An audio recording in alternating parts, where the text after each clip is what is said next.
Now when you're picking up the feet, what I like to do is twist the chestnut. And the chestnut is this knobby thing here on their leg. And actually what it is horses started out with 5 toes, and they were swamp creatures, so they needed all the toes to float on top. And they evolved to be grassland creatures. And so one by one, those toes migrated up their arm. And this chestnut is one of their last toes migrating up their arm. So it's actually kind of a hoof. But right now, they're standing on their middle finger. So their hoof is like our fingernail, and they're standing tippy toes on their middle fingers. So when I want to pick up their foot, I start out at the shoulder. That's the safest and least threatening place to be. I slide my hand down to the inside to where I can feel that chestnut. And if he doesn't pick up his foot, then I squeeze that chestnut and give it a little twist, and see how he picked up his foot? So squeeze and twist. Now I tried to grab his foot and he set it back down. So instead of forcing him to pick it up, I'm going to teach him to pick it up on his own. Squeeze and twist. There. That time he let me pick it up. So as far as training horses, you want to get them used to not only picking up the foot, but also pretend you're a farrier. You put it in between your legs, tap on it, get them used to that. You can even bring the foot out in front of you, put it on your knee, get them used to that. And again, the release is what teaches them. So when you put that foot down for the last time, you want them to set it down quietly. Did you see how he kind of took it out of my hand? Just a little bit? So I'm going to do it again. So slide the hand down, around to the chestnut, twist, pinch, release, pick it up. Oh, he took it out of my hand, so we get to do it again. The release is what teaches them.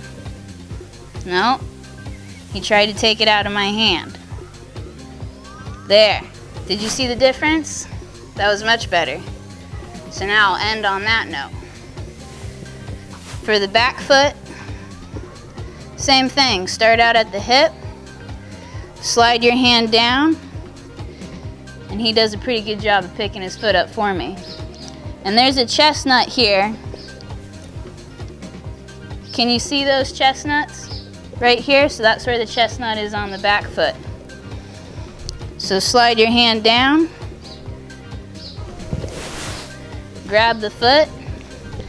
Now the safest way to hold a foot is by the toe. Because if he was going to try and do something, I lift that toe up and I'll be able to manage him at least a little bit.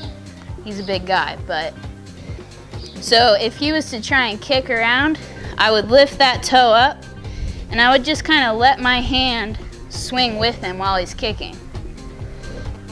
I try and stay with him if I can, because what happens if I let him go when he starts kicking? I just released the pressure when he was fighting. Now, I mean, don't get yourself kicked over it, but if you can, try and stay with them when they're kind of, you know, kicking around, and wait until you see that change when they relax, and then you can let go of the foot. So slide your hand down,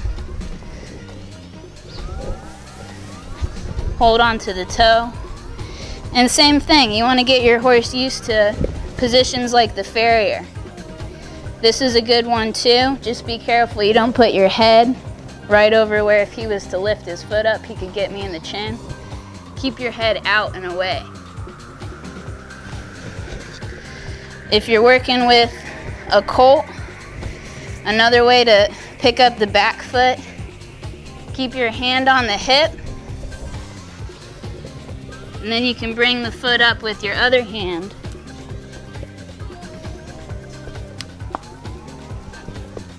Now I'm just gonna wait for him here.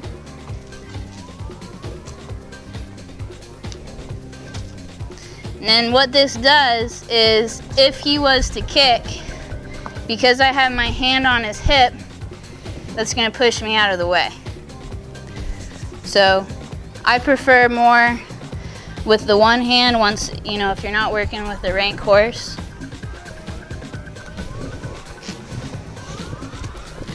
And then resting him on your knee here. Same thing, if he was to start kicking, pull up on the toe.